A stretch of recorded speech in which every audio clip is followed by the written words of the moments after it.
Everyone and welcome to Unacademy.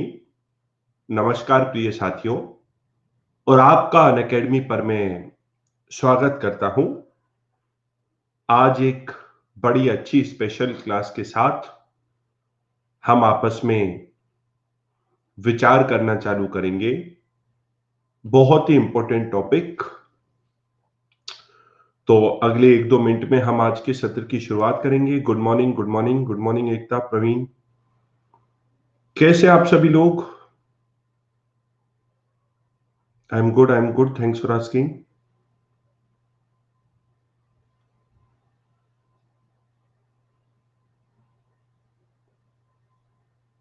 I hope you are doing good.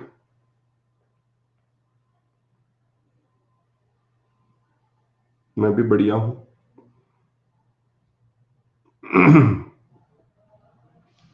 देखिए मित्रों, जैसा कि आप सभी को पता है कि पिछले कुछ दिनों से हम लगातार स्पेशल क्लासेस को कंडक्ट कर रहे हैं। उसी क्रम में मैं आप लोगों के लिए एक बहुत ही इंपॉर्टेंट टॉपिक लाया हूं। इंडियन हिस्ट्री, भारत के इतिहास। ये मुख्य परीक्षा के लिए पूरी घटनाओं को इसमें कैसे याद रखा जाए, how to remember all the events of Indian history for mains paper. अब देखो, हिस्ट्री एक बड़ा ही पेचीदा सब्जेक्ट है मित्रों। कई बार हमें लगता है कि हमें जो इवेंट्स याद हैं या जो हमें कहानी याद है उसकी मदद से हम इतिहास से डील कर लेंगे। लेकिन हिस्ट्री एक ऐसा सब्जेक्ट है जिसमें आप लोगों को एग्जाम में प्रश्न का उत्तर देते समय, आज मैं आपको बताऊंगा विषय, केवल कहानी से इसमें काम नहीं चलता है।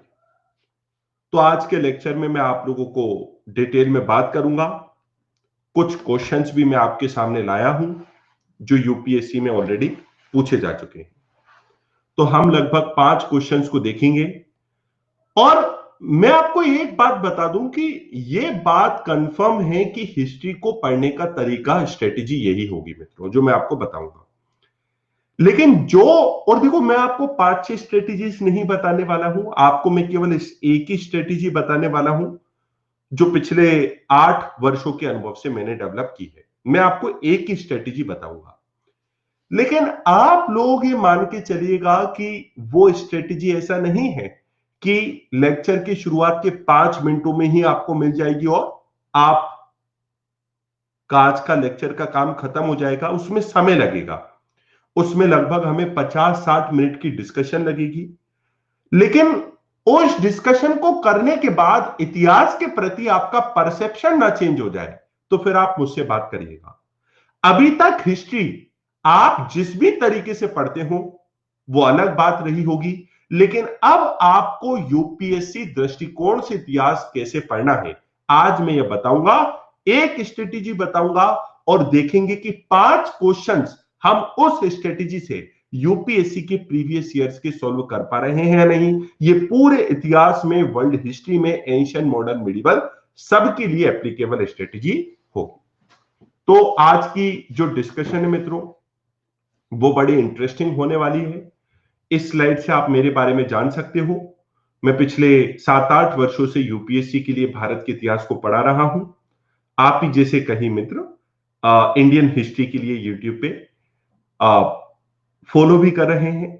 और अभी अभी मैंने आधुनिक भारत के इतिहास में अक्टूबर में एक खुद की किताब भी लिखी, आधुनिक भारत के इतिहास के ऊपर।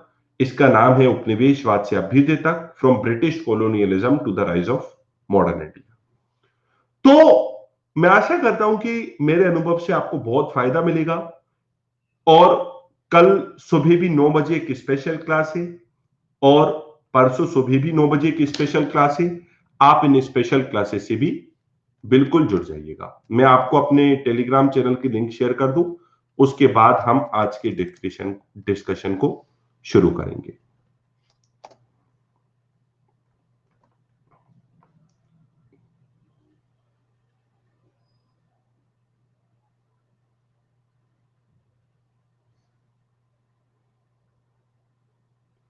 मैं लाऊंगा, यूट्यूब पे भी कोर्स लाऊंगा। For now let us get started. आज के सत्र की शुरुआत करते हैं। अब देखिए मित्रों,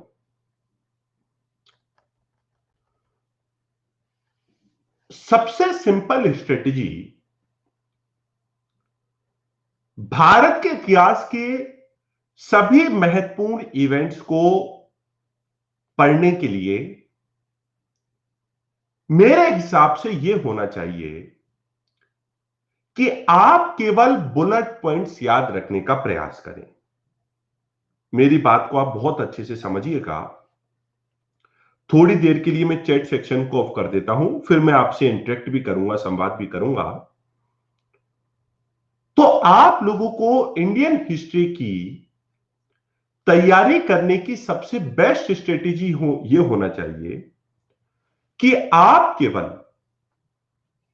बुलेट पॉइंट्स को याद रखने का प्रयास करें। Try to remember the bullet points. अभी पूरा समझाऊंगा आपको बुलेट पॉइंट्स क्या होते हैं, इनको याद कैसे रखना है और आंसर को फ्रेम कैसे करना है, सोचना कैसे है एग्जाम में।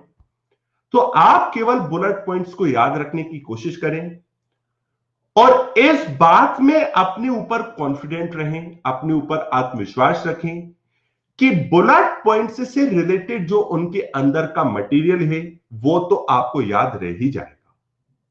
अब देखिए मेरी बात को सुनिएगा। आप केवल बुलेट पॉइंट्स को याद रखने का प्रयास करें और इस बात के लिए कॉन्फिडेंट रहें कि उसके अंदर का पार्ट आपको याद रह ही जाएगा। उदाहरण के लिए मित्रों, अगर मैं बात करूं 18th सेंचुरी इंडिया की, 18वीं शताब्दी के भारत की, 18th सेंचुरी इंडिया की, 18वीं शताब्दी के भारत की, तो मित्रों 18th सेंचुरी इंडिया में तो कई सारी चीजें हुई। भारत में प्लासी का युद्ध भी हुआ, बक्सर का युद्ध भी हुआ। 18th सेंचुरी का मतलब हो गया 1700 से लेकर 1800। तो 1757 में बैटल ऑफ प्लासी भी हुआ, बैटल ऑफ बक्सर भी हुआ 1764 में। 1761 में पानीपत का युद्ध भी हुआ। उसी तरीके से ब्रिटिश रूल की भारत में स्थापना भी हुई। ब्रिटिश ने मैसूर और मराठाओं से भी लड़ाई की।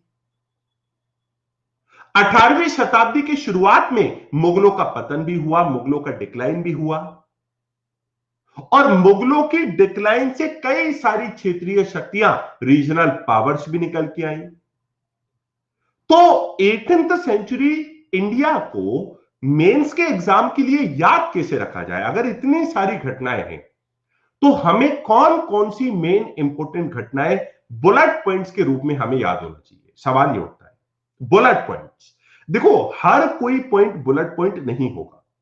मैं आपको पूरा स्ट्रक्चर बताता हूं कि 18th सेंचुरी इंडिया के लिए मेरे हिसाब से कौन कौन से बुलेट पॉइंट्स आप लोगों को याद होना चाहिए। 18th सेंचुरी इंडिया, 18वीं शताब्दी के भारत की यदि मैं बात करूं तो बहुत मजा आने वाला है आज के डिस्कशन में। मित्रों 18वीं शताब्दी के भारत में चार चीजें हो रही थी। चार चीजें हो रही थी। पहला, सबसे पहली घटना डिक्लाइन ऑफ मुगल्स, मुगलों का पतन हुआ। डिक्लाइन ऑफ मुगल्स, मुगलों का पतन हुआ। और देखो किसी भी किताब में आप उठा के देखोगे तो 18वीं शताब्दी के भारत, 18th सेंचुरी इंडिया जो है उससे रिलेटेड अगर आप चैप्टर्स देखोगे तो लगभग 5 चैप्टर्स होंगे और कम से भी कम 100 पेजेस का उनमें कंटेंट होगा। 100 पेजेस का कंटेंट होगा। मैं आपको ऐसी स्ट्रेटेजी बता रहा हूं कि वो 100 पेजेस एज इट इज आपके दिमाग में कैसे रहेंगे और यदि उन 100 पेजेस से मुख्य परीक्षा में कुछ पूछ लिया गया तो आप उसको कैसे याद रख पाओगे और कैसे लिख पाओगे। तो 18वीं शताब्दी में पहली चीज क्या हुई? मुगलों का पतन हुआ, डिक्लाइन ऑफ मुगल्स हुआ। अब देखिए मित्रों, इतिहास में यह बड़ा नॉर्मल है, यह बड़ा सामान्य है। आप कभी भी इतिहास को उठा के देखोगे तो यह बड़ी सामान्य सी बात है कि जब भी एक बड़ा एम्पायर कोलैप्स होता है तो कई सारी रीजनल पावर्स, क्षेत्रीय शक्तियां निकल के आती हैं। जब भी सेंटर में कोई वीक किंग होगा, कमजोर राजा होगा, या सेंटर में कोई भी राजा ही नहीं है, या डिक्लाइन हुआ है, पावर का वैक्यूम आया है, शक्ति का निर्वात आया है, तब क्षेत्रीय शक्तियां तो निकल के आएंगी। जब बड़ा साम्राज्य टूटता है तो क्षेत्रीय शक्तियां निकलती है। मौर्यों के बाद भी यही हुआ, बड़ा साम्राज्य टूटा तो क्षेत्रीय शक्तियां निकली। गुप्तास के बाद में भी यही हुआ, बड़ा साम्राज्य टूटा तो क्षेत्रीय शक्तियां निकली। उसी प्रकार से मुगलों के पतन के बाद भी भारत में रीजनल पावर्स निकल के आती है। तो डिक्लाइन ऑफ मुगल्स के बाद क्या हो गया? रीजनल पावर का राइज, क्षेत्रीय शक्तियों का उदय, क्षेत्रीय शक्तियों का उदय, राइज ऑफ रीजनल पावर, क्षेत्रीय शक्तियों का उदय। अब कौन कौन सी क्षेत्रीय शक्तियां निकल के आई? जैसे कि बंगाल निकल के आई, जैसे कि मैसूर निकल के आया, जैसे कि हैदराबाद निकल के आया, और आगे चल के मराठास भी एक बहुत डोमिनेट फोर्स बने, है ना। तो इस प्रकार से क्षेत्रीय शक्तियां निकल के आती हैं। अब देखो, ब्रिटिश का यह प्रयास था, ब्रिटिश भी इंडिया में थे, ब्रिटिश का यह प्रयास था कि ब्रिटिश भारत में मोनोपोलिस्टिक ट्रेड पोजीशन को प्राप्त करना चाहते थे, मोनोपोलिस्टिक ट्रेड पोजीशन को प्राप्त करना चाहते थे। वे व्यापार पर एक अधिकार प्राप्त करना चाहते थे, और अपने, देखो, व्यापार पे यदि उनका एक अधिकार होगा तो वो जैसे चाहे ट्रेड को रेगुलेट करके जैसे चाहे प्रॉफिट को मैक्सिमाइज कर सकते थे। तो ब्रिटिश ने व्यापार पे एकाधिकार को प्राप्त करने के लिए पहले अपने यूरोपीय प्रतिस्पर्धियों से, यूरोपियन कॉम्पिटिटर से लड़ाई की उन्होंने। फ्रांस के साथ 4 कर्नाटक के युद्ध लड़े उन्होंने, और अपनी मोनोपोलिस्टिक ट्रेडिशन को बरकरार रखने के लिए उन्होंने क्या किया? भारत की क्षेत्रीय शक्तियों से भी लड़ाई की। तो अपनी मोनोपोलिस्टिक ट्रेड पोजीशन के लिए ब्रिटिश ने क्या किया? एक तरफ उन्होंने फ्रांस के साथ कर्नाटक के 4 युद्ध लड़े, और दूसरी तरफ उन्होंने भारत की क्षेत्रीय शक्तियों से लड़ाई की। जैसे ब्रिटिश ने बंगाल से भी लड़ाई की, ब्रिटिश ने मैसूर से भी लड़ाई की, मैसूर के साथ भी 4 युद्ध लड़े, ब्रिटिश ने मराठाओं के साथ भी 3 युद्ध लड़े। तो अब ब्रिटिश ने अपनी मोनोपोलिस्टिक ट्रेड पोजीशन को स्थापित करने के लिए यूरोपीय प्रतिस्पर्धियों से भी लड़ाई की, और भारत में रीजनल पावर से भी लड़ाई की। यह तीसरी सच्चाई थी 18वीं शताब्दी की। देखो मित्रों, अभी इनके पूरे अंदर में जाऊंगा। देखो, आप लोगों को ये जो इस प्रकार के क्वेश्चन हैं जो थोड़ा सा हार्ड कैटेगरी का लगता है, clarify how mid 18th century India was beset with the specter of a fragmented polity।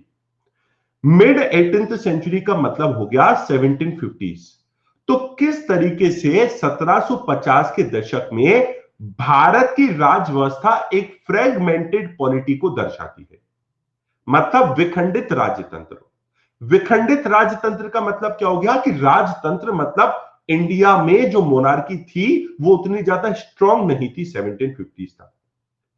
तो ऑब्वियस सी बात है, फ्रेगमेंटेड पॉलिटी ही थी। विखंडित राजतंत्र का मतलब जब छोटे छोटे भागों में राजतंत्र बटा हुआ हो। सेंट्रलाइज्ड पॉलिटी का मतलब मजबूत राजतंत्र, जैसे मुगल के पीरियड का राजतंत्र था। फ्रेगमेंटेड पॉलिटी का मतलब होता है विखंडित राजतंत्र, मतलब राजतंत्र छोटे छोटे भागों में बटा हुआ है। तो मुगलों के पतन के बाद मित्रों, भारत का जो पॉलिटी थी वो तो फ्रेगमेंटेड ही थी ना। वो तो मराठास, मैसूर, हैदराबाद, अवध, बंगाल, इनमें बटी हुई थी। तो यहां पे फ्रेगमेंटेड पॉलिटी से एग्जामिनर का बोलने का मतलब है, भैया आप हमें यह बताइए कि 1750s में ये रीजनल पावर कैसे राइज हुई, और इन रीजनल पावर्स का क्या सीन था। फ्रेगमेंटेड पॉलिटी का मतलब हो गया विखंडित राजतंत्र। इसका मतलब एग्जामिनर आपसे यह पूछने का प्रयास कर रहा है कि 18वीं शताब्दी में, 18th सेंचुरी में रीजनल पावर का कॉन्सेप्ट क्या था। एग्जामिनर आपसे यह पूछने का प्रयास कर रहा है कि इस समय रीजनल पावर का कॉन्सेप्ट क्या था। तो अब आप और समझने का प्रयास कीजिए कि देखो, मेन 4 डेवलपमेंट्स हो रहे थे 18th सेंचुरी में। सीखते चलिए। आप लोग ये अंदर का मसाला भी याद मत रखो, आप इसको भी भूलो थोड़ी देर के लिए। तो मुगलों का पतन हो रहा था 18वीं शताब्दी में। मुगलों के पतन के साथ ही क्षेत्रीय शक्तियों का उदय हुआ, रीजनल पावर्स का राइज हुआ। इन क्षेत्रीय शक्तियों से ब्रिटिश की लड़ाई हुई और इन क्षेत्रीय शक्तियों से ब्रिटिश की लड़ाई होने के बाद और ब्रिटिश को जब जीत प्राप्त हुई, इस तरीके से ब्रिटिश उपनिवेशवाद की भारत में स्थापना हुई। Establishment of British colonialism, British उपनिवेशवाद की भारत में स्थापना। क्योंकि क्षेत्रीय शक्तियों से लड़के, रीजनल पावर्स से लड़के ब्रिटिश भारत में अब एक प्रकार से अपने कॉलोनियलिज्म, उपनिवेशवाद की स्थापना करते हैं। आखिरकार ये कॉलोनियलिज्म का मतलब क्या होता है मित्रों? उपनिवेशवाद का मतलब क्या होता है? देखो, 18th सेंचुरी में ब्रिटेन में भी औद्योगिक क्रांति चल रही थी। 18th सेंचुरी में अगर आप ब्रिटेन के इतिहास के पन्नों को खोलोगे तो वहां तो औद्योगिक क्रांति की शुरुआत हो चुकी थी 1750 से। काफी नए नए आविष्कार ब्रिटेन में हो रहे थे। ब्रिटेन में कमर्शियल रेवोल्यूशन ने, व्यवसायिक क्रांति ने मित्रों एक प्रकार से बैंकिंग सिस्टम का विकास भी कर दिया था। अब बड़े बड़े इंडस्ट्रियलिस्ट यदि चाहते थे तो उनके पास लोन लेने की सुविधा भी प्राप्त थी। नए नए आविष्कारों ने औद्योगिक क्रांति को और बल दे दिया। ब्रिटेन के पास जो रिसोर्सेस, ब्रिटेन के पास जो लोग थे, उसने भी औद्योगिक क्रांति को पुश करने का काम किया। और उसी समय कैपिटलिज्म भी आया, पूंजीवाद भी आया। तो उस समय 1750s में ब्रिटेन में क्या चल रहा था? क्योंकि देखो, इंडियन हिस्ट्री में हमको ब्रिटिश हिस्ट्री भी देखनी है। तो 1750s में ब्रिटेन में औद्योगिक क्रांति आ चुकी थी और इस औद्योगिक क्रांति के लिए मित्रों ब्रिटेन को दो चीजों की आवश्यकता थी। To make this industrial revolution successful, British needed two things. One was they needed raw materials. एक तो उनको चाहिए थे रॉ मटेरियल्स। मैं आपको स्लाइड में ही दिखा देता हूं, एक मेरे पास पूरी पिक्चराइज्ड स्लाइड है, आप क्यों ना उसी स्लाइड को देखें, चीजों को समझने का प्रयास करें। तो ये देखिए आप लोग, तो ये जो औद्योगिक क्रांति थी मित्रों, ये जो इंडस्ट्रियल रेवोल्यूशन था, इसमें ब्रिटेन को दो चीजों की आवश्यकता थी। पहला तो उनको रॉ मटेरियल्स चाहिए थे, अपनी इंडस्ट्रीज के लिए रॉ मटेरियल चाहिए थे, क्योंकि रॉ मटेरियल कच्चे माल से ही प्रोडक्शन होता। और दूसरा, इनको उन प्रोडक्ट्स को जो औद्योगिक क्रांति से इन्होंने प्रोडक्शन किया उसको बेचने के लिए मार्केट चाहिए था। तो एक तो इनको रॉ मटेरियल्स चाहिए थे और दूसरा, अपनी वस्तुओं को बेचने के लिए इनको मार्केट की आवश्यकता थी। तो भारत में ब्रिटिश उपनिवेशवाद की स्थापना हुई। भारत में ब्रिटिश कॉलोनियलिज्म का स्थापना हुई। इसका मतलब यह था भारत अब केवल ब्रिटिश की नीड्स को पूरा करेगा। अगर ब्रिटिश की इंडस्ट्रियल रेवोल्यूशन को रॉ मटेरियल चाहिए तो भारत रॉ मटेरियल प्रोवाइड करेगा। अगर ब्रिटिश की इंडस्ट्रियल रेवोल्यूशन के लिए भारत को ब्रिटेन को एक मार्केट चाहिए तो भारत उस मार्केट के रूप में काम करेगा। मतलब इंडियन इकोनॉमी का, भारत की अर्थव्यवस्था का पूरा संचालन केवल ब्रिटिश इंटरेस्ट में होगा, केवल ब्रिटिश हित में ही होगा। जो ब्रिटिश चाहेंगे भारत को वैसे एक्सप्लॉइट करेंगे। तो ब्रिटिश उपनिवेशवाद की स्थापना से मतलब है ब्रिटिश ने भारत के शोषण की शुरुआत कर दी, ब्रिटिश ने भारत के एक्सप्लॉइटेशन की शुरुआत कर दी। इसी पीरियड में परमानेंट सेटलमेंट भी आया और ब्रिटिश ने भारत को लूटना शुरू कर दिया। आप लोगों को मित्रों ये जान के हैरानी होगी, रॉबर्ट क्लाइव का नाम आपने सुना होगा। रॉबर्ट क्लाइव, जिसने प्लासी के युद्ध में भारत को लीड किया था, वो खुद आज की रेट, मतलब 1750s आज की वेल्थ में यदि मैं उसको कंपेयर करूं कि रॉबर्ट क्लाइव अकेला खुद कितने पैसे ले गया था, आज के वेल्थ के हिसाब से मैं कंपेयर करूं तो वो अमाउंट होता है 2300 करोड़ रुपए। और भारत से की गई लूट ने उसको इंग्लैंड में सबसे अमीर व्यक्तियों में से एक व्यक्ति बना दिया था। तो भारत की शोषण की शुरुआत भी हो गई। देखो, ब्रिटिश रूल की शुरुआत हुई, भारत के शोषण की भी शुरुआत हुई। तो 18वीं शताब्दी के भारत में जितने भी 5 चैप्टर्स हैं या 100 पेजेस हैं, आप क्यों याद रख रहे हो उनको? आप केवल बुलेट पॉइंट्स याद रखो और इस बात में कॉन्फिडेंट रहो कि अंदर का बात तो आपको वैसे भी याद रह जाएगी। अब आप लोग मेरी बात को बड़े ध्यान से सुनिएगा मित्रों, आप केवल बुलेट पॉइंट्स को याद रखो और यह कॉन्फिडेंट रहो कि अंदर की बात आपको याद रह जाएगी। फॉर एग्जाम्पल, 18वीं शताब्दी की 4 सच्चाई थी। एक तो मुगलों का पतन, दूसरा राइज ऑफ रीजनल पावर, तीसरा ब्रिटिश का इनसे संघर्ष, चौथा इनसे संघर्ष के बाद जो जीत मिली उससे ब्रिटिश उपनिवेशवाद की भारत में स्थापना हुई, ब्रिटिश कॉलोनियलिज्म की भारत में स्थापना हुई। आप लोग मुझे बताइए, सबसे पहले इतना कंफर्म कीजिए कि ये क्या 4 पॉइंट्स याद रखने में आपको किसी भी प्रकार की असुविधा रहेगी या बुलेट पॉइंट्स आपको याद रह जाएंगे? देखो, 1 साल बाद मान लो अगर आपका एग्जाम हुआ तो 1 साल बाद याद रह जाएंगे कि नहीं?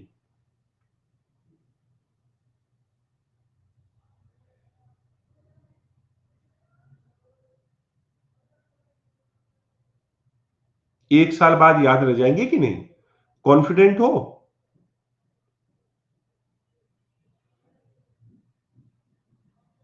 कॉन्फिडेंट हो? देखो, अंदर की बातें मैं याद रखवाने की आपको कोशिश करता हूं, अभी रुकिए। लेकिन आप ये बताइए कि ये बातें आपको 4 बुलेट पॉइंट्स को याद रखना तो मुझे नहीं लगता इतना मुश्किल है। ये 4 बुलेट पॉइंट्स आपको याद रह जाएंगे। देखो, सिंपल तो है। देखो, कहीं ना कहीं मित्रों, डिक्लाइन ऑफ मुगल होता तभी तो रीजनल पावर का राइज होता। 1707 में मुगलों का पतन होता तभी तो रीजनल पावर्स का राइज होता। ठीक है भाई, तो मुगलों के डिक्लाइन से ही तो रीजनल पावर का राइज हुआ ना। और रीजनल पावर का राइज हुआ तो ब्रिटिश से इनका संघर्ष होना तो बिल्कुल तय ही है। तो ब्रिटिश से इनका स्ट्रगल चलेगा। अब जब ब्रिटिश से इनका स्ट्रगल चलेगा और ब्रिटिश इसमें जीतेंगे, तो कहीं ना कहीं ब्रिटिश कॉलोनियलिज्म की, ब्रिटिश शोषण की शुरुआत तो होगी सही ना। तो आप लोग मुझे ये बात कंफर्म कीजिए कि क्या चारों पॉइंट्स आपको याद रह जाएंगे, और उसके साथ साथ क्या इनके बीच की कनेक्टिविटी आपको याद रह जाएगी कि नहीं रह जाएगी? इनके बीच की कनेक्टिविटी आपको याद रह जाएगी कि नहीं? अब देखो, अभी इनके बीच की, देखो मित्रों, अभी आपसे मैंने प्रॉमिस किया था कि इनके पूरे 100 पेजेस आपको याद रखने की स्ट्रेटेजी बताऊंगा। अभी तो मैंने आपको केवल एक पेज याद करवाया है। अब अगले 10 मिनट में क्या चाहते हो आप लोग? बुक के इन 100 पेजेस पे भी बात कर लें, कोशिश करें हम इनको याद रखने की। क्या चाहते हैं आप लोग, बताइए।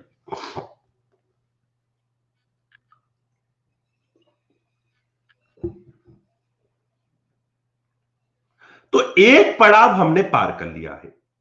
और ये भी देखो मित्रों, पहले पेज को याद रखना भी उतना ही बड़ा इंपॉर्टेंट पड़ाव है जितना कि बाकी 99। बाकी 99 आपको याद रह जाएंगे, बस आप इस पहले पेज को याद रखिए। बाकी 99 आपको याद रह जाएंगे। आप केवल वो 99, आप बाकी 99 आपको याद रह जाएंगे। आप केवल एक याद रखने का प्रयास कीजिए। अब देखो, सवाल यह आता है कि आखिरकार मुगलों का पतन क्यों हुआ। आप लोग जब रिवाइज करें, आप लोग जब पढ़ें, तो आप लोग अपना माइंड मैप बनाइए।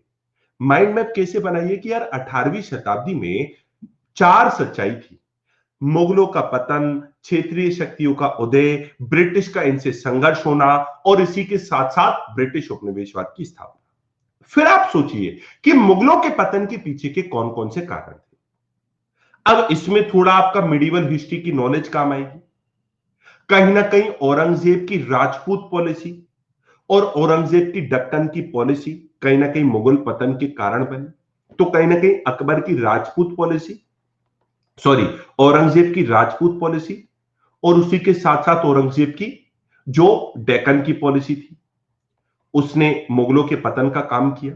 और देखो, अभी आपको हो सकता है इसके बारे में पता ना हो, लेकिन जब आप मिडिवल हिस्ट्री को पढ़ोगे तो आपको पता लगेगा। एक और कारण था मुगलों के पतन का 1707 में कि औरंगजेब के उत्तराधिकारी अयोग्य निकल गए। दे वर नॉट कैपेबल। तो उसके जो उत्तराधिकारी थे वो कैपेबल नहीं थे। तो आप मुगलों के पतन के कारण बनोगे। फिर आपका सेकंड टॉपिक आता है कि क्षेत्रीय शक्ति का उदय हुआ, रीजनल पावर्स का उदय हुआ। तो रीजनल पावर्स में से भी बंगाल निकल के आई, मैसूर निकल के आई, मराठा निकल के आई, हैदराबाद निकल के आई। अब इनका संघर्ष ब्रिटिश से जो चला, इनका ब्रिटिश से जो संघर्ष चला, आप लोग देखो तीसरे पॉइंट को। 18th सेंचुरी इंडिया, देखो पूरा माइंड मैप हम बनाते हैं। 18वीं शताब्दी का भारत, और इसमें से कॉन्सेप्ट निकल के आया मुगलों का डिक्लाइन। मुगलों के डिक्लाइन से एक पॉइंट निकल के आया रीजनल पावर्स का राइज। अब ये रीजनल पावर्स कौन कौन सी थी? एक थी बंगाल, तो ब्रिटिश का बंगाल के साथ युद्ध हुआ। ब्रिटिश का बंगाल के साथ दो युद्ध हुए। एक था बैटल ऑफ प्लासी 1757, तो दूसरा था बैटल ऑफ बक्सर। और ब्रिटिश ने बक्सर और प्लासी की युद्ध लड़ी।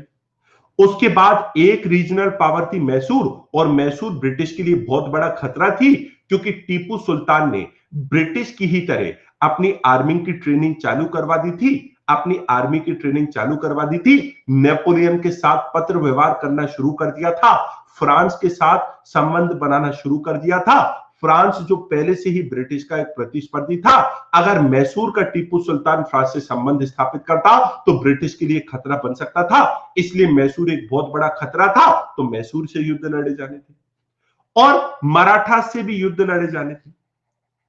तो आप देखो, आप लोगों के जो 3 चैप्टर्स आपको दिखते हैं, किताब जब आप खोल के पढ़ोगे तो 3 भी नहीं तो आपको 2 चैप्टर्स दिखेंगे। जैसे कि मैंने अपनी खुद की ही किताब लिखी, तो मैंने 2 चैप्टर्स उसमें लिखे हैं। इस एक तो ब्रिटिश कॉन्क्वेस्ट ऑफ बंगाल के ऊपर, ब्रिटिश की बंगाल विजय के ऊपर, और दूसरा ब्रिटिश की मैसूर मराठा और सिखों की विजय के ऊपर, जो ब्रिटिश ने मैसूर के साथ युद्ध लड़ा, जो मराठास के साथ युद्ध लड़ा, और जो सिखों के साथ ब्रिटिश के युद्ध हुए, उनके बारे में लिखा है। तो ये 2 चैप्टर्स हैं। लेकिन आपको कैसे याद रखना है यार, 18th सेंचुरी इंडिया में मुगलों के पतन के बाद रीजनल पावर का राइज हुआ, ब्रिटिश का इनसे संघर्ष चला, और सबसे पहले बंगाल की बारी आई। बंगाल में ब्रिटिश ने 2 युद्ध लड़े, एक था बैटल ऑफ प्लासी और एक था बैटल ऑफ बक्सर। फिर इनके अंदर आप और जाइए, प्लासी के अंदर आप जाइए, और तो प्लासी का युद्ध मतलब मित्रों, प्लासी के युद्ध के बारे में जब आप अंदर जाओगे तो प्लासी के युद्ध से जुड़ी आपको कई सारी घटनाएं मिलेंगी। जैसे कि कुछ इतिहासकार प्लासी के युद्ध को एक महान युद्ध नहीं बल्कि एक महान षड्यंत्र बोलते हैं। अब आखिरकार इसको एक महान युद्ध क्यों नहीं बोला जाता और एक महान षड्यंत्र क्यों बोला जाता है, आप उसकी स्टडी करें, वो आपको याद रहेगा। फिर आप सोचें कि यार प्लासी के युद्ध के बारे में एक और बात यही कही जाती है कि प्रश्न के माध्यम से रखें आप याद कि प्लासी का युद्ध क्यों महान युद्ध नहीं था बल्कि एक महान षड्यंत्र था। फिर आप एक और प्रश्न को याद करें कि यार प्लासी के युद्ध से ब्रिटिश शासन की भारत में स्थापना हुई, तो क्या इससे भारत की मॉडर्न एज की शुरुआत मानी जाना चाहिए। फिर आप यह पॉइंट प्लासी के युद्ध के बारे में याद करें कि प्लासी की तुलना में बक्सर को ज्यादा इंपॉर्टेंट युद्ध क्यों माना जाता है। देखो, अंदर जाते चले जाओ, आप अंदर जाते चले जाओ मित्रों। जब भी मैं अपनी अनअकैडमी पे क्लासेस लेता हूं, मैं आपको एक बात बता दूं, कुछ ही दिनों पहले यूपीएससी 2019 के एक टॉपर थे, श्रेष्ठ अनुपम। अनअकैडमी पे मेरी उनके साथ एक डुअल एजुकेटर क्लास थी। वहां पे श्रेष्ठ अनुपम जो यूपीएससी में 2019 यूपीएससी के एग्जाम में उनको 19वीं रैंक प्राप्त थी। तो मैंने उनसे पूछा कि आपको क्या लगता है कि यूपीएससी का कोई भी अभ्यर्थी हो, उसके मन में आंसर राइटिंग कब से शुरू करना चाहिए। यह प्रश्न उन सभी को परेशान करता है। तो आपका क्या टेक है इस पे, क्योंकि आप तो सफल हो चुके हैं, तो आप कुछ अपनी स्ट्रेटेजी बताइए कि आंसर राइटिंग कब से प्रैक्टिस करना चाहिए। उन्होंने एक ऐसी बात बोली जो मेरे हृदय के बड़े करीब थी और जो मैं निरंतर खुद भी फॉलो करता हुआ आ रहा था और जितने भी अभ्यर्थी हैं उनको भी सजेस्ट करता हुआ आ रहा था। उन्होंने एक बात बोली कि जरूरी नहीं है कि आप पहले ही दिन से यूपीएससी की आंसर राइटिंग को प्रैक्टिस करें, क्योंकि बच्चे को पता नहीं होता कि फॉर्मेट क्या होता है, किस भाषा का इस्तेमाल करना है, कंटेंट क्या शामिल करना है, लैंग्वेज को कैसे लिखना है, कनेक्टिविटी कैसे डेवलप करनी है, इंट्रो कैसे लिखना है, मेन बॉडी कैसे लिखना है, कहानी लिखनी है या और कोई सी चीज लिखनी है। तो आप जरूरी नहीं है, आप थोड़ा सा और एक्सपीरियंस ले लें, उसके बाद आप आंसर राइटिंग शुरू करें। लेकिन पहले ही दिन से बच्चे को वो जो भी पढ़े उसके ऊपर सोचना चालू कर देना चाहिए। अब देखिए मित्रों, मैं आपसे क्या बोलना चाहता हूं, 18th century India, sorry, British rule के साथ एक बार यूपीएससी में क्वेश्चन पूछा गया कि on 23rd June 1757 the medieval ages of India ended and her modern age begin, कि 23 जून 1757 को भारत ने अपने आधुनिक युग में प्रवेश किया और मध्यकालीन दौर से भारत बाहर निकला। अब 23 जून 1757 को क्या हुआ, प्लासी का बैटल हुआ। प्लासी के बैटल में कौन जीता? ब्रिटिश जीते। तो इनडायरेक्टली ये प्रश्न आपसे क्या पूछने की कोशिश कर रहा है कि ब्रिटिश रूल के साथ इंडिया ने अपनी मिडिवल एजेस को खत्म करके मॉडर्न एजेस में एंट्री ले ली। तो ब्रिटिश इस बात को क्लेम कर रहे हैं कि मॉडर्न एज भारत में लाने का क्रेडिट हमें ही दिया जाना चाहिए। लेकिन जब आप सोचोगे तब आप लोग यह विचार करोगे कि यार ब्रिटिश की स्थापना के साथ हमारे मॉडर्न एज की शुरुआत कैसे हुई? बल्कि भारत का तो एक्सप्लॉइटेशन ही हुआ। तो क्या किसी देश का एक्सप्लॉइटेशन होना उस देश में मॉडर्न एज की शुरुआत होना है? ये तो नहीं है। तो फिर ब्रिटिश रूल के साथ भी मॉडर्न एज की स्थापना नहीं। ये तो गलत है स्टेटमेंट। इसमें हमें इस स्टेटमेंट का विरोध करते हुए आंसर लिखना होगा। इसमें आपको और इसी में अगर कोई बच्चा हिस्टोरियोग्राफी की समझ रखता है तो वो और भी अच्छा लिख देगा इतिहास लेखन की समझ। तो जब तक आप सोचोगे नहीं ना तब तक काम नहीं चलेगा। सोचना is very important and inclusive part of your entire UPSC preparation. It is guarantee. तो आप लोग जब भी जैसे मैं हमेशा बोलता हूं कि जैसे आप कोई भी लेक्चर अटेंड करते हो मित्रों, आपके जीवन का 50% काम ही खत्म हुआ है। लेक्चर अटेंड कर लेना अकेला आपको यूपीएससी में सक्सेस नहीं दिलाएगा। आप लोगों को क्या करना है? आपने लेक्चर अटेंड किया, आप कम से कम खुद को 20 से 25 मिनट दो। किताब, कॉपी, मोबाइल, पीडीएफ सब साइड में रखो, नोट्स साइड में रखो। आप अपने आप को 15-20 मिनट दें। आप किसी खाली रूम में घूमें और मेमोराइज करें, सोचें सर ने क्या पढ़ाया। अच्छा, 18वीं शताब्दी के भारत में मुगलों का पतन हो रहा था। मुगलों के पतन के कुछ कारण थे जो मिडिवल हिस्ट्री का पार्ट है। उसके बाद हमने देखा रीजनल पावर का राइज हुआ।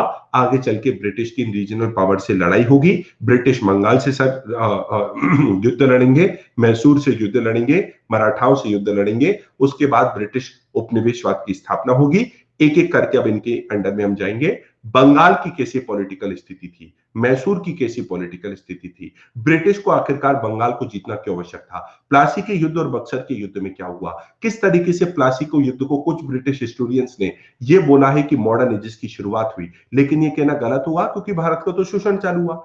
फिर इस तरीके से आप पूरा माइंड में बनाइए और सोचने का प्रयास कीजिए। बुलेट पॉइंट्स याद रखिए 4। वो 4 बुलेट पॉइंट्स याद रहेंगे तो उनके अंदर की बातें भी आपको याद रह जाएंगी। मेरी बात आप तक पहुंची?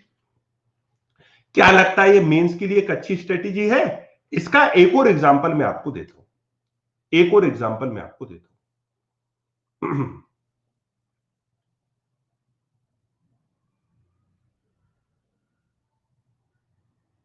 बुलेट पॉइंट्स याद रखो और कॉन्फिडेंट रहो, अंदर का मैटर याद रह जाएगा।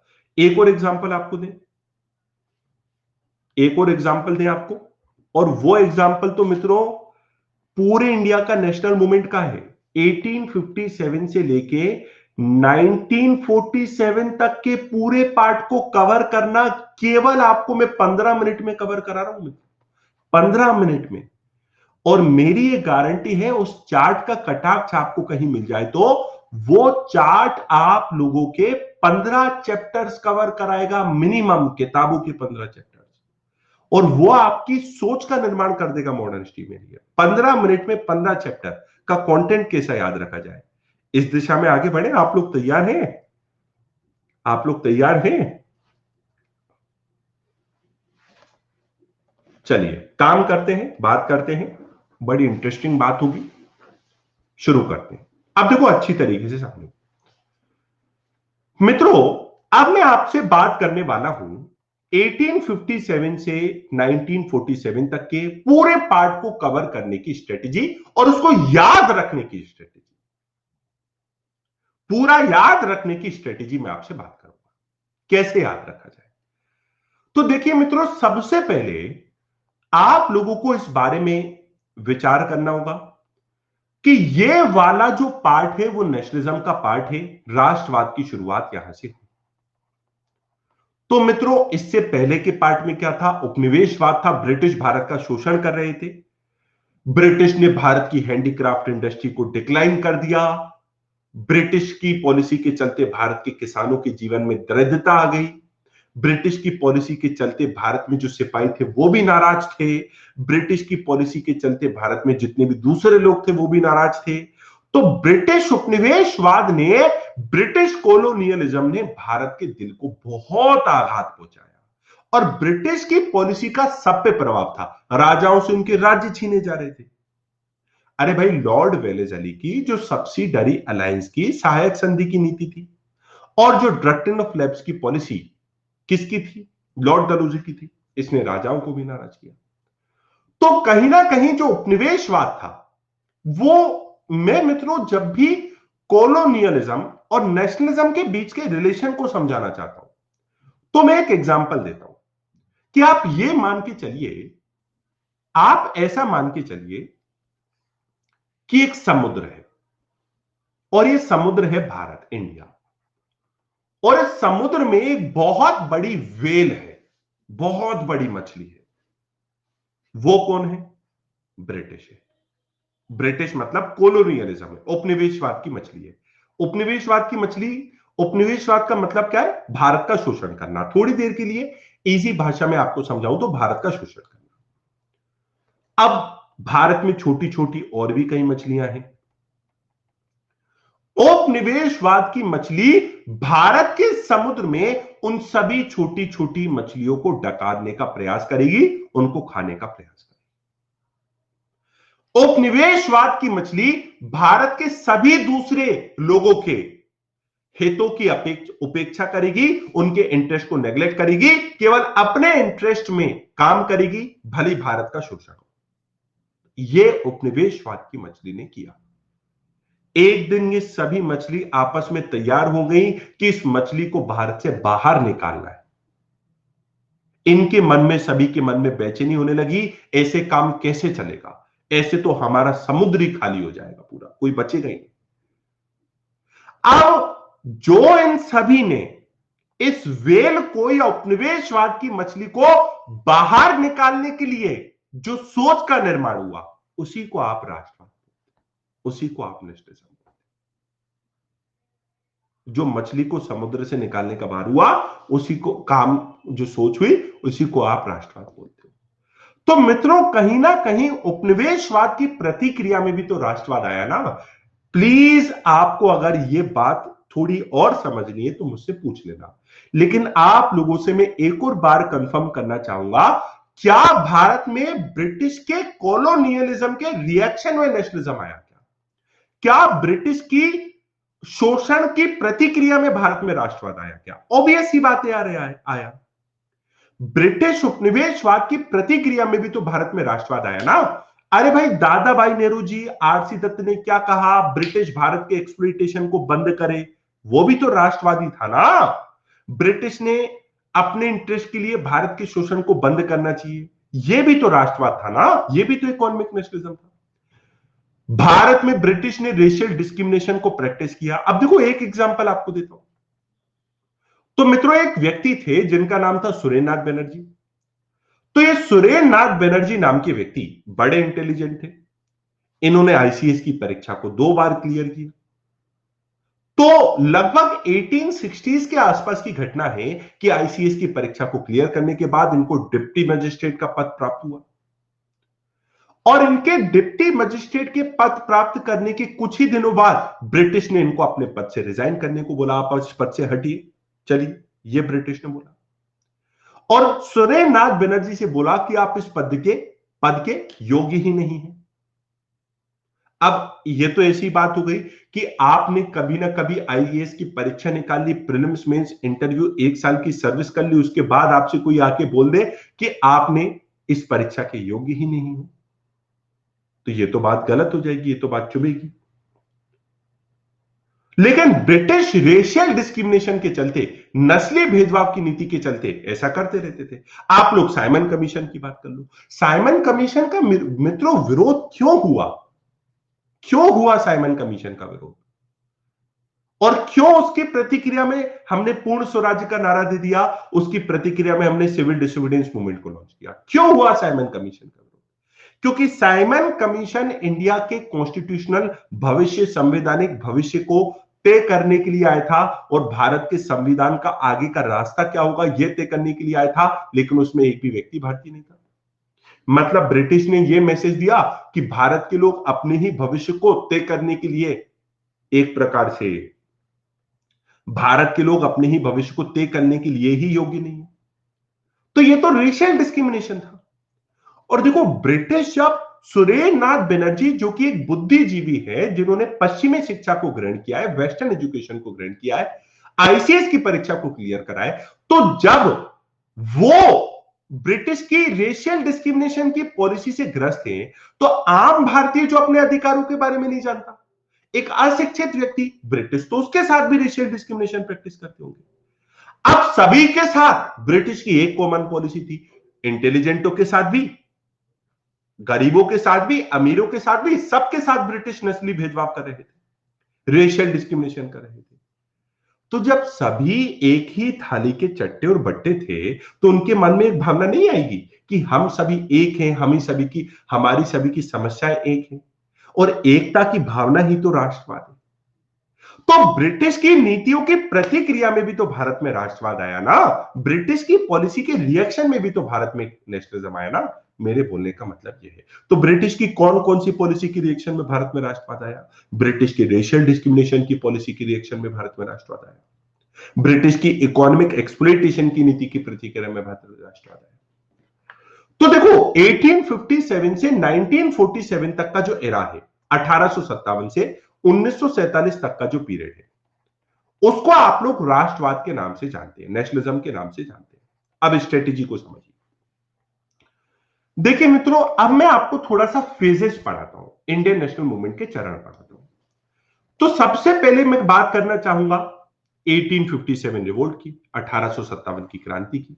Just a second. तो जरा इंडियन नेशनलिज्म के बारे में मैं आपको पढ़ाता हूं।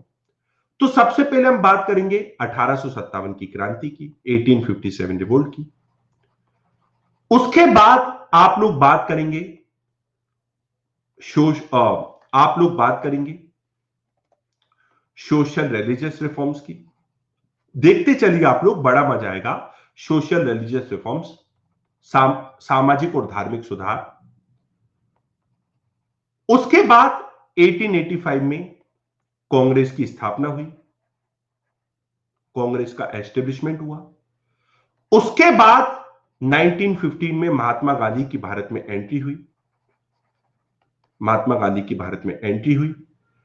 उसके बाद 1915 के बाद 1920s में B are Ambedkar,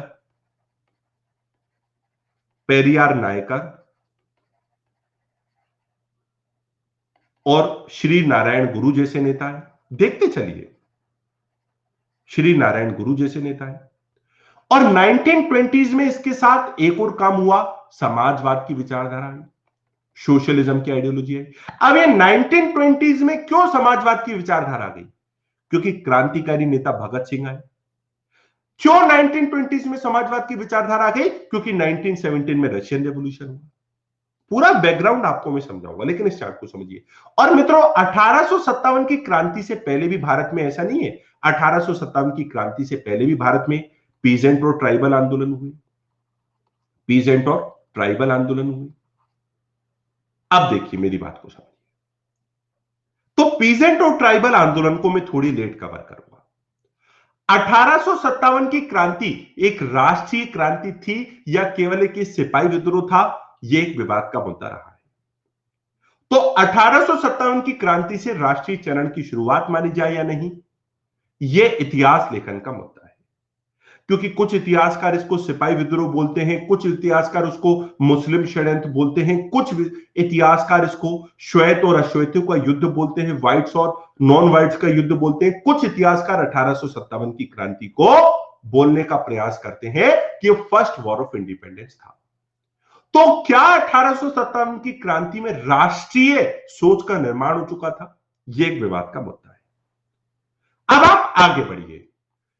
19th century में जो कांग्रेस की स्थापना हुई और जो सामाजिक और धर्म सुधार आंदोलन हुए, इसमें राष्ट्रवाद केवल मिडिल क्लास एजुकेटेड इंडियंस तक ही पहुंचा था। बहुत इंपॉर्टेंट डिस्कशन चलने वाली है, समझना। मिडिल क्लास एजुकेटेड इंडियंस तक ही पहुंचा था, शिक्षित मध्यवर्गीय भारतीयों तक ही पहुंचा था राष्ट्रवाद। ये शिक्षित मध्यवर्गीय भारतीयों ने वेस्टर्न एजुकेशन को ग्रहण किया, पश्चिमी शिक्षा को भारत में इन्होंने ग्रहण किया। जब पश्चिम के विचारों से इनका सामना हुआ तो इनमें एक चेतना का विकास हुआ और इनमें राष्ट्रवाद की एक भावना का विकास हुआ। तो 19th सेंचुरी में आप यह मान के चल सकते हो 19वीं शताब्दी में कहीं ना कहीं भारत का राष्ट्रवाद मिडिल क्लास एजुकेटेड इंडियंस तक ही लिमिटेड था। अभी वो मासेस तक नहीं पहुंचा था, जनता तक नहीं पहुंचा था, केवल मध्य वर्गीय भारतीयों तक ही सीमित था, जनता तक नहीं पहुंचा था। अब मित्रों एक एग्जांपल मैं आपको देता हूं, मेरी बात को आप समझिए। एक एग्जांपल आप सुनिए कि अन्ना हजारे भ्रष्टाचार के खिलाफ रामलीला मैदान में 2012 में भ्रष्टाचार के खिलाफ जो अनशन कर रहे थे। अब भ्रष्टाचार तो करोड़ों लोगों के मुद्दा था, भ्रष्टाचार अकेला अन्ना हजारे का मुद्दा नहीं था, करोड़ों लोगों को उससे प्रॉब्लम थी। और रामलीला मैदान में भ्रष्टाचार के खिलाफ अन्ना हजारे का जो अनशन था उसमें कितने ही लोगों की भीड़ शामिल थी, अन्ना हजारे को समर्थन था। लेकिन आपको क्या लगता है, अगर अन्ना हजारे भ्रष्टाचार के खिलाफ जो आंदोलन रामलीला मैदान में कर रहे थे उसमें स्टेज पे केवल 4-5 बड़े बड़े नेता बैठे रहते और रामलीला मैदान पूरा खाली होता, जनता का सपोर्ट नहीं होता, तो क्या यह आंदोलन एक सफल आंदोलन बन पाता? बताइए, क्या आपको लगता है ये एक सफल आंदोलन बन पाता?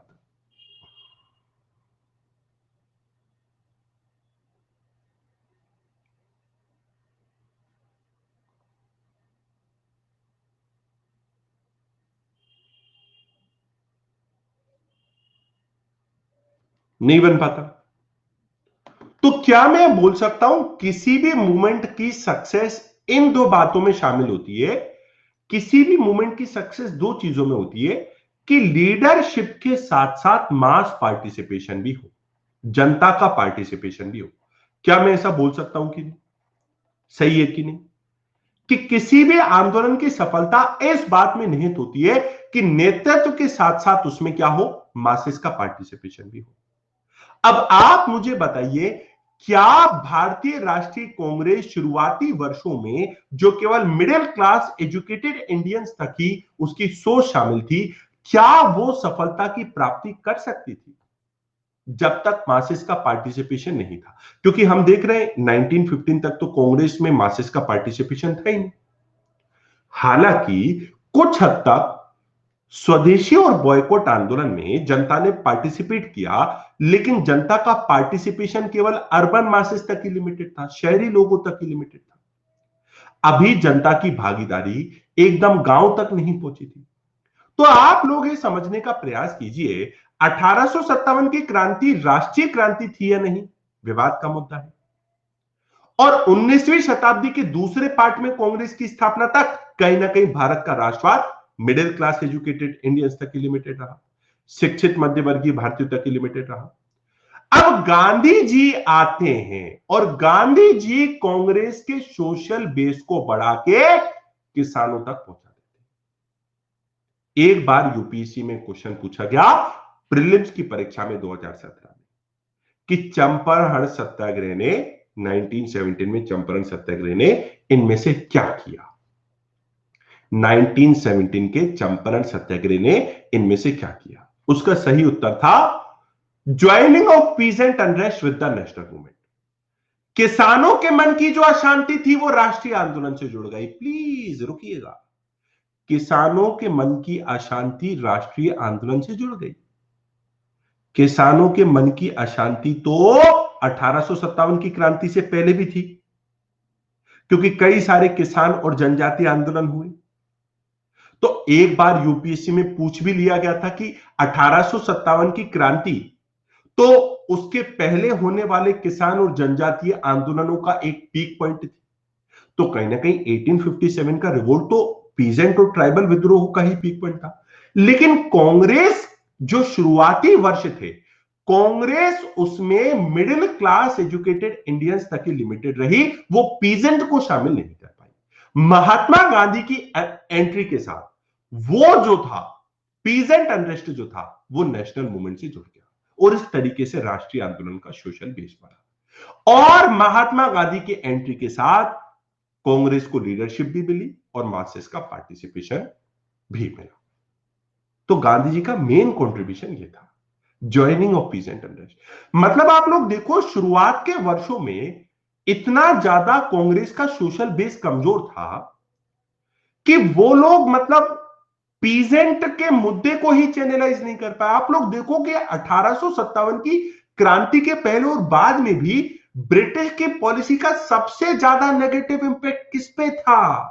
ब्रिटिश की पॉलिसीज ने किसानों के जीवन को बर्बाद कर दिया था और कई सारे आंदोलन इसी के चलते विद्रोह हुए ब्रिटिश, और कांग्रेस इसी को चैनलाइज शुरुआती वर्षों में नहीं कर पाई। महात्मा गांधी जब भारत में एंट्री करते हैं 1915 में, 1916 में कांग्रेस ने एक सम्मेलन आयोजित किया बनारस हिंदू विश्वविद्यालय में। उसका उद्घाटन समारोह चल रहा था, सेरेमनी चल रही थी। महात्मा गांधी को इनवाइट किया गया, एक साल पहले वो आए थे और महात्मा गांधी को इनवाइट कर लिया गया। क्यों इनवाइट किया गया? क्योंकि साउथ अफ्रीका में गांधी जी ने बहुत काम किया था, सब लोग जानते थे, तो उनको इनवाइट किया गया। और उसमें मतलब कुछ लोग भी शामिल थे, दूसरे कांग्रेस के बड़े बड़े दिग्गज नेता भी उसमें शामिल थे। तो महात्मा गांधी की जब भाषण देने की बात आई, महात्मा गांधी ने उसमें कांग्रेस की ही आलोचना कर दी। और कांग्रेस की आलोचना करते हुए गांधी जी ने कहा, आपको क्या लगता है कि मैं कांग्रेस के लिए, सॉरी भारत के लिए क्या स्वतंत्रता की प्राप्ति कर सकते हैं? हम कुछ नहीं कर सकते। जहां भी मैं देखता हूं मुझे बुद्धिजीवी नजर आते हैं, मुझे इंटेलेक्चुअल्स नजर आते हैं। आखिरकार इस सभा में किसान क्यों नहीं है? आखिरकार क्यों कांग्रेस ने किसानों के मुद्दे को चैनलाइज नहीं किया? उनकी समस्याओं को कांग्रेस ने वो नहीं किया। महात्मा गांधी ने कांग्रेस की आलोचना करके अपने लीडरशिप स्टाइल का परिचय दे दिया और उसी सभा में, उसी उद्घाटन समारोह में राजकुमार शुक्ल नाम के एक व्यक्ति महात्मा गांधी को सुन रहे होते हैं और राजकुमार शुक्ल गांधी जी के विचारों से प्रभावित हो जाते हैं और बोलते हैं कि सर आप आइए, चंपारण में जो किसानों के साथ ब्रिटिश बेकार काम कर रहे हैं उसका आप जायजा लीजिए और किसानों की स्थिति को सुधारने का प्रयास कीजिए। तो महात्मा गांधी ने तो मित्रों भारत में एंट्री के साथ ही, भारत में एंट्री लेने के साथ ही कांग्रेस की आलोचना कर दी थी और बोल दिया था कि सोशल बेस आप बढ़ाइए अपना, राष्ट्रीय आंदोलन में सोशल बेस बढ़ाना बहुत ज्यादा इंपॉर्टेंट है। तो महात्मा गांधी के एंट्री के साथ क्या हुआ? Joining of peasant unrest with the national movement. अब देखो, आप लोगों को अगर ये 4 पॉइंट याद है तो अभी तक की मेहनत हम करते हैं। आप कैसे याद रखें? सबसे पहला थॉट आपका क्या आना चाहिए? यार कहीं ना कहीं ब्रिटिश उपनिवेशवाद की प्रतिक्रिया में भारत में राष्ट्रवाद आया। 1857 की क्रांति क्या एक राष्ट्रीय क्रांति थी या नहीं, इतिहास लेखन का मुद्दा है, अलग अलग ओपिनियन से। फिर भारत में राष्ट्रवाद की शुरुआत होती है। भारत में जो शुरुआती राष्ट्रवाद रहता है, कांग्रेस की स्थापना रहती है, सामाजिक और धर्म सुधार आंदोलन रहते हैं, कहीं ना कहीं ये मिडिल क्लास एजुकेटेड इंडियंस तक ही लिमिटेड रहता है राष्ट्रवाद। और देखो ये क्वेश्चन इनसे जुड़े आते तो है मित्रों, आप लोग देखिए ना, ये क्वेश्चन यूपीएससी में आया, ये क्वेश्चन यूपीएससी में आया। Why did the moderates fail to carry conviction with the national movement about their proclaimed ideology and political goals by the end of the 19th century? 19वीं शताब्दी के अंत तक आते आते या 20वीं शताब्दी की शुरुआत तक आते आते क्यों उदारवादी नेता अपनी विचारधारा और अपने लक्ष्यों के चलते जनता की मन से अपनी अपील को खोने लगे थे? उनकी बातें जनता के लिए अब अपीलिंग क्यों नहीं रही थी? क्योंकि कांग्रेस का सोशल बेस कमजोर था। कांग्रेस ये मान के चलती थी शुरुआती वर्षों में कि मासेस का पॉलिटिसाइजेशन करे बिना भी, लोगों का राजनीतिकरण करे बिना भी अपने लक्ष्यों की प्राप्ति की जा सकती है। तो ये तो मासेस को काउंटर प्रोडक्टिव मानते थे ब्रिटिश के खिलाफ, तो ये मान के चलते थे कि हम सब कुछ कर लेंगे। लेकिन इनके सोशल बेस की कमजोरी के चलते ही इनकी कई इतिहासकार आलोचना भी करते, क्योंकि इनको मासेस की कैपेसिटी में विश्वास ही नहीं था। ये तो मिडिल क्लास एजुकेटेड इंडियंस थे। तो ये क्यों आ रहे प्रश्न? मैंने आपको राष्ट्रवाद का जो चार्ट बताया उससे आप इसको कर सकते। इस वाले प्रश्न को देख लीजिए, analyse the social composition of early Congress leadership. शुरुआती कांग्रेस का नेतृत्व का क्या सोशल कंपोजिशन था, कैसा इसका सामाजिक ढांचा था? तो आप बता दो, मिडिल क्लास एजुकेटेड इंडियंस तक लिमिटेड था, किसानों का पार्टिसिपेशन नहीं था, मास पार्टिसिपेशन नहीं था, और ये स्टैंड ले लो कि भैया आंदोलन तो तभी सक्सेस हो पाएगा जब लीडरशिप के साथ साथ, नेतृत्व के साथ साथ मासेस का पार्टिसिपेशन भी हो। तो इस तरीके से मित्रों आपको सोचना है, आपको मेन पॉइंट याद रखने हैं। आप ये याद रखिए, इतिहास में हर डिकेड में एंट्री लेने से, हर युग में, हर एक 10 साल में भारत में राष्ट्रवाद कैसे बढ़ा, 1860s में राष्ट्रवाद कैसे बढ़ा, 1870 में राष्ट्रवाद कैसे बढ़ा, 1880 में कैसे राष्ट्रवाद बढ़ा, तो भैया कांग्रेस की स्थापना हो गई। लेकिन कांग्रेस की कुछ कमजोरियां हैं कि कांग्रेस का सोशल बेस कहीं ना कहीं बहुत ज्यादा कमजोर है। 1900 से लेकर 1910 के बीच में कैसे राष्ट्रवाद बढ़ा, तो राष्ट्रवाद बढ़ा, क्यों बढ़ा? क्योंकि भारत में पहली बार जन आंदोलन की दिशा में भारत आगे बढ़ा, स्वदेशी और बॉयकॉट मूवमेंट हुए। हालांकि स्वदेशी और बॉयकॉट मूवमेंट का सामाजिक आधार भी केवल अर्बन मासेस तक लिमिटेड था। 1910 से 1920 के बीच में राष्ट्रवाद कैसे बढ़ा? गांधी जी की एंट्री हुई, पीजेंट अनरेस्ट भारत से जुड़ा, खिलाफत नॉन कॉपरेशन मूवमेंट से एक प्रकार से हिंदू मुस्लिम यूनिटी की स्थापना हुई। 1920 से 30 के बीच में राष्ट्रवाद कैसे बढ़ा? 1920 से 30 के बीच में राष्ट्रवाद ऐसे बढ़ा कि हमने पूर्ण स्वराज का नारा 1929 में दे दिया, भारत में समाजवाद का मॉडल आया। गांधी जी, अब अंबेडकर साहब, पेरियार नायकर और श्री नारायण गुरु जैसे नेताओं ने जिस तरीके से मित्रों महात्मा गांधी ने कांग्रेस में मास पार्टिसिपेशन को सुनिश्चित किया, उसी प्रकार से बी आर अंबेडकर, पेरियार नायकर और श्री नारायण गुरु जैसे नेताओं ने राष्ट्रीय आंदोलन से दलितों को जोड़ने का काम किया, दलित को जोड़ने का काम किया। अब मित्रों एक बात आप पूछते हैं कि सर दुनिया में हम जहां भी देखेंगे तो जो गरीब लोग थे, जो कमजोर लोग थे, उनको मताधिकार किसी भी देश ने नहीं दिया। भारत ने क्यों ऐसा कर दिया? भारत ने क्यों मताधिकार दे दिया?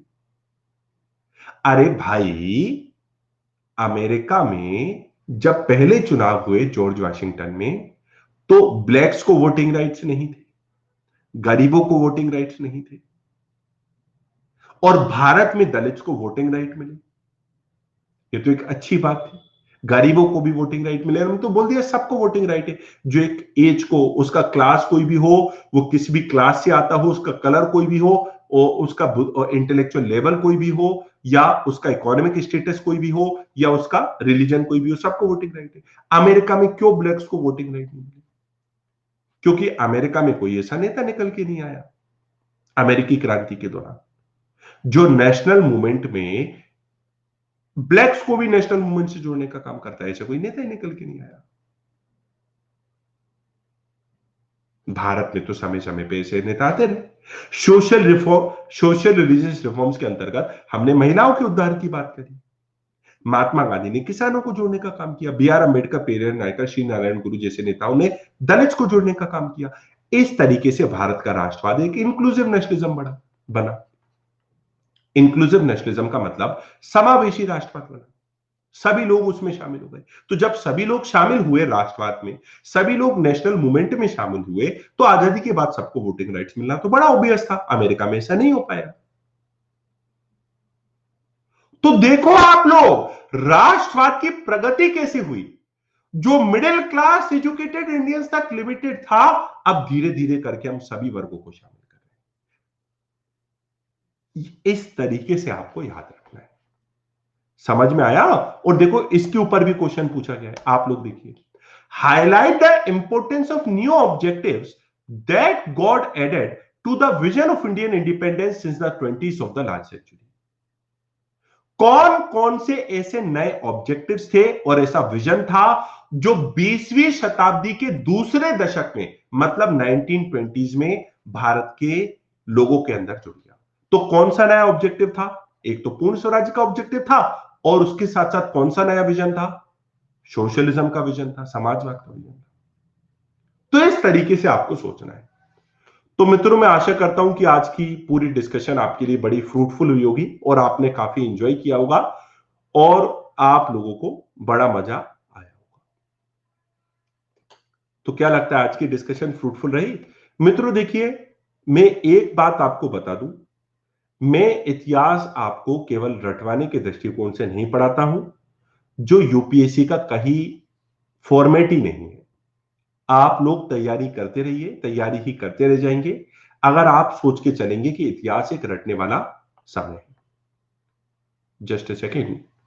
तो रटने वाला समय गया। इतिहास को आप फील करिए, इतिहास से कनेक्ट करिए। मैं जब भी इतिहास पढ़ाऊंगा, ये मेक श्योर करूंगा कि आप लोगों को इतिहास में सोचने की कॉन्सेप्ट को मैं इंट्रोड्यूस कर दूंगा। आप लोग खुद अपना एक परसेप्शन, एक विजन क्रिएट कर पाए। और आप लोगों को मैंने सिद्ध करने का भी प्रयास किया कि पूरे 90 सालों के इतिहास को हमने कहीं ना कहीं एक चार्ट में लाने का प्रयास किया। अभी आपके प्रश्नों पे भी मैं आऊंगा।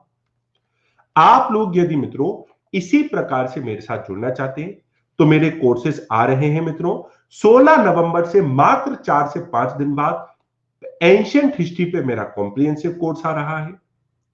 आप लोग पूरा इस कोर्स का देख सकते हैं, सारे लेक्चर इसमें शामिल हैं।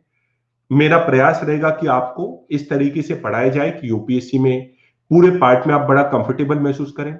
ये जैसे ही एंड होगा मिडिवल की शुरुआत दिसंबर से, ये जैसे ही एंड होगा जनवरी से वर्ल्ड हिस्ट्री और मॉडर्न हिस्ट्री की शुरुआत हो जाएगी। मेरे सत्रों में आप लोगों को मित्रों एमसीक्यूज और आंसर राइटिंग पे विशेष फोकस किया जाता है। डाउट क्लियरिंग और आंसर राइटिंग सेशंस को आयोजित किया जाता है। कॉम्प्रिहेंसिव पीडीएफ्स आपको मिलते हैं। इतिहास में कंटिन्यूटी और चेंजेस का ज्ञान भी दिया जाता है। और मेरे साथ साथ अनअकैडमी पे 80 प्लस एजुकेटर्स की टीम आप लोगों की यूपीएससी ड्रीम को सफल बनाने के लिए तैयार है। आप लोगों को मैं बता दूं कि everything under Indian history which you should know in your UPSC preparation, हर एक वो चीज जो आपकी यूपीएससी की प्रिपरेशन के लिए आपको पता होना चाहिए, हम बड़ा साइंटिफिक तरीके से उसको पढ़ेंगे। आंसर राइटिंग की बात है तो मैं आप लोगों को कुछ अपना बता दूं। आंसर राइटिंग में खुद भी आपको प्रैक्टिस कराता हूं और मैं ऐसी सोच का निर्माण करता हूं कि खुद भी आप अपने प्रश्नों के उत्तर को लिख पाए। आप लोग अपने प्रश्नों को उत्तर के लिखते हैं, मुझसे पढ़ने के बाद मैं आपको एक फॉर्मेट बताता हूं, उसके बाद आप अपने उत्तरों को मेरे पास भेजते हो, मैं उनका रिव्यू भी देता हूं। आपको क्या सुधारना है ये भी बताता हूं।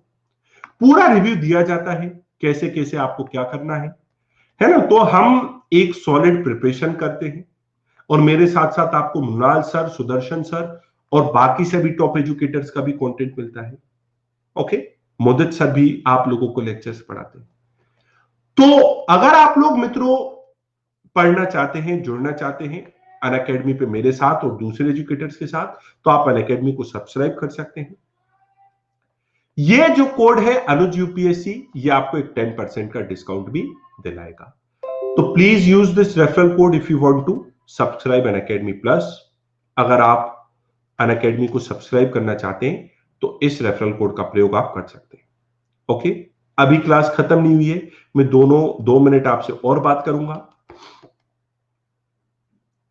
तो आप लोग देख सकते हैं कि सब्सक्रिप्शन यहां पे आप ले सकते हैं अनअकैडमी ऐप पे जाके गेट सब्सक्रिप्शन। आपको जितने भी टाइम का सब्सक्रिप्शन लेना है, यहां पे आपको रेफरल कोड अनुज यूपीएससी अप्लाई करना है ना। आप लोगों से मेरी अपील है कि अगर मेरे सत्र आपको लगता है आपके लिए हेल्पफुल है, मैं आपके जीवन में कुछ प्रभाव डाल पाया और भी डाल पाऊंगा, और यदि आप मुझे कंट्रीब्यूट करना चाहते हैं तो आप इसी कोड का प्रयोग करें, अनुज यूपीएससी। लेकिन फ्री क्लासेस भी मेरे मित्रों आती रहेंगी। कल भी मेरी एक बहुत शानदार क्लास है। मैं out of the box special classes अब लेने वाला हूं। मैं ऐसी स्पेशल क्लासेस लेने वाला हूं जो आपके परसेप्शन को चेंज कर दे। कल सुबह 9 बजे टेलीग्राम चैनल से भी आप जुड़ जाइएगा, है ना। तो मोस्ट डिफिकल्ट क्वेश्चन इन आज in UPSC mains from history, कौन कौन से ऐसे टॉपिक्स हैं अभी तक के सबसे कठिन जो भारत के इतिहास से पूछे गए। बड़ी बड़ी बड़ी बड़ी इंटरेस्टिंग डिस्कशन रहेगी मित्रों। तो मैं आपको एक तो कल की क्लास का भी लिंक शेयर करूंगा और एक और 25 तारीख की क्लास का लिंक शेयर करूंगा, उन दोनों से आप जुड़ जाइएगा। ओके, टेलीग्राम की लिंक मैंने आपको दे रखी है, इस टेलीग्राम की लिंक पे आप क्लिक कर दीजिएगा, इस टेलीग्राम चैनल से आप जुड़ जाना, इस पे मैं आप लोगों को दे दूंगा। हिस्ट्री के इंपॉर्टेंट टॉपिक के ऊपर भी दीपक में स्पेशल क्लास दूंगा, चिंता ना करें। वर्ल्ड हिस्ट्री के लिए आप जैन माथुर को फॉलो कर सकते हैं। सर आपका रेफरल कोड क्या है, तो अनुज यूपीएससी रेफरल कोड है, इसको आप कंट्रीब्यूट करने के लिए अप्लाई कर सकते हैं। ओके,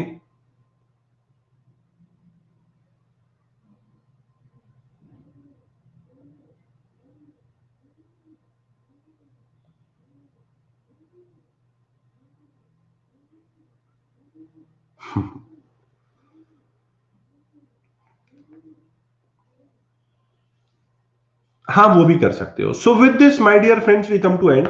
आई होप कि मैं आपके जीवन में कुछ प्रभाव डाल पाया हूंगा। आज के सेशन में आपको बड़ा मजा आएगा। हाँ, बिल्कुल हो सकता है डेविड। ओके, तो आप जो भी मैंने बताया मित्रों, सोचिएगा उसके बारे में। अपने आप को समय दो। जब भी कोई चैप्टर को पढ़ो,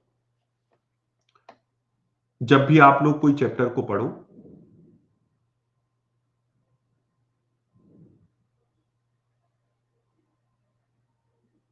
या आपका परसेप्शन हो सकता है, जो भी आपका नाम है यूपीएससी एडिटेड, तो 35% वेज हाइक महात्मा गांधी ने कराई तो थी, है ना? तो सुबह 9 बजे टाइमिंग रहेगी अब कुछ दिनों तक स्पेशल क्लासेस की। Okay, so with this we come to and.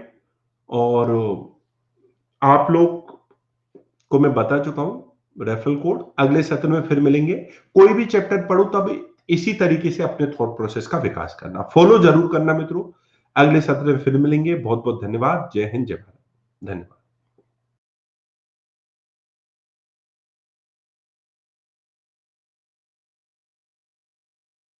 Praveen, मैं हिस्ट्री ऑप्शनल के ऊपर भी जल्दी लेता हूं, चिंता ना